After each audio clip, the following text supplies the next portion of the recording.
Okay, welcome everyone. Let's dive right in. Today we're unpacking, well, a genuinely surprising confirmation from someone you definitely know. We're talking about Ellen DeGeneres and her big move to the UK. Specifically, we want to dig into this recent news where she's finally confirmed who, or maybe what, really influenced that relocation. Yeah.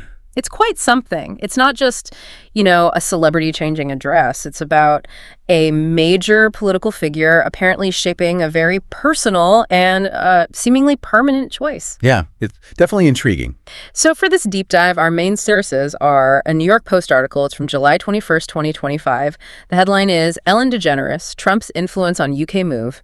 And there's an associated YouTube video, too, which seems central to the story. Both address this claim directly. And what's fascinating, I think, is how these personal choices, right, even for someone really public like Ellen DeGeneres, they can tie directly into these much broader things like societal shifts, political currents. Right. It really highlights how, the national mood or maybe the actions or just the presence of a political figure can actually influence these fundamental life choices, like where you live. Yeah. So this deep dive, it kind of invites you, the listener, to look beyond just the headline, see the layers underneath, how a move like this can reveal deeper connections, maybe. Absolutely. I mean, it's not often you get a celebrity coming right out and saying, Donald Trump influenced my decision to move countries. Right. The sources seem pretty clear that she has confirmed this link in her own words, apparently.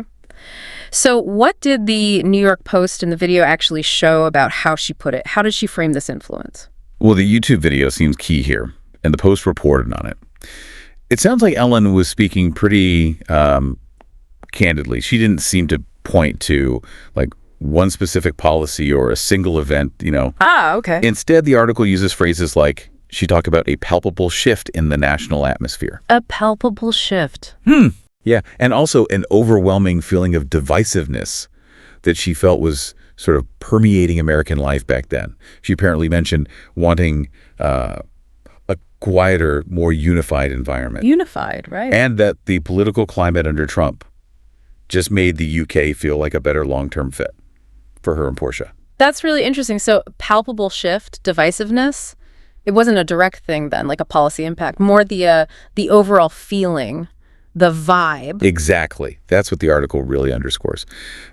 Less about any one specific Trump action, more about the general tenor of the times. Okay. There's a report suggests she said something like, I felt the country was just tearing itself apart. Wow, strong words. Yeah, and I needed to be somewhere that felt more cohesive, more centered.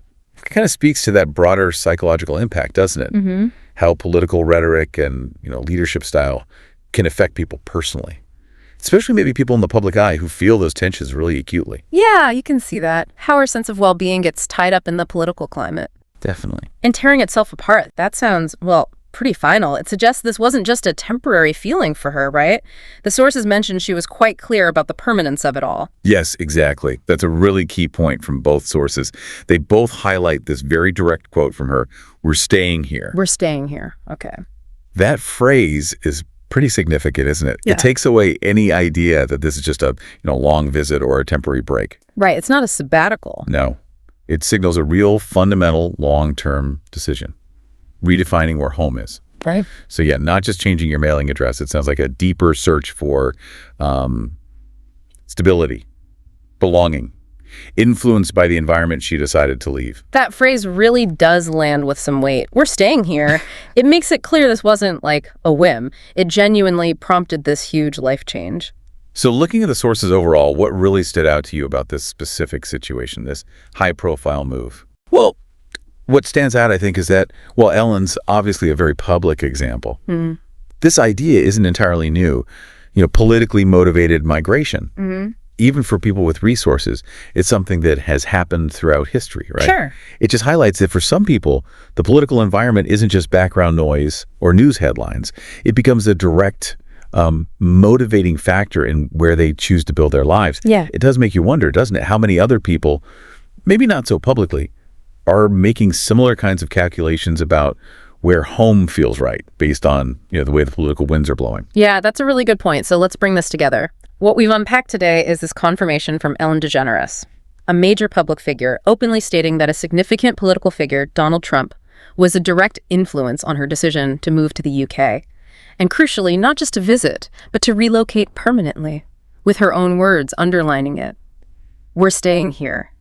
That seems to be the core confirmation from our sources. And perhaps the final thought to leave you with is this.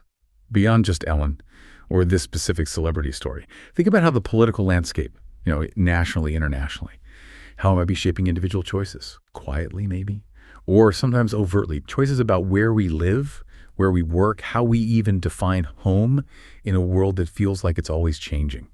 So the question it raises maybe for you listening is, in what ways might your own choices, perhaps big or small, be influenced by these broader events that maybe you don't always consciously connect them to? Something to think about.